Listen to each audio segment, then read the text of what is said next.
స్వామివారికి మీరందరూ పూలదండ వేసినట్టుగా అవుతుంది. అందరూ పైకి జోడించి 3 సార్లు పంచాక్షర మంత్రాన్ని రండి. ఆ తర్వాత నేను నమః పాడారు మేమెందుకు అనాలి అని అందుమా వద్దా అని సంశయించారనుకోండి, మల్లన్న స్వామి కూడా అనని వాళ్లకు వరాలు ఇస్తున్నా వద్దా అని సంశయిస్తూ ఉంటాడట. కనుక అందరూ అనాలి, పుణ్యమే వస్తుంది, దాంట్లో ఏమాత్రం సంశయం లేదు.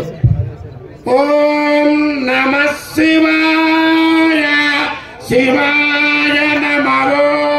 ఓం నమః శివాయ శివాయ నమః.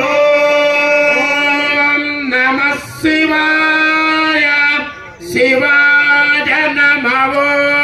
ఓం నమః శివాయ శివాయ నమః. ఓం నమః శివాయ శివాయ నమః.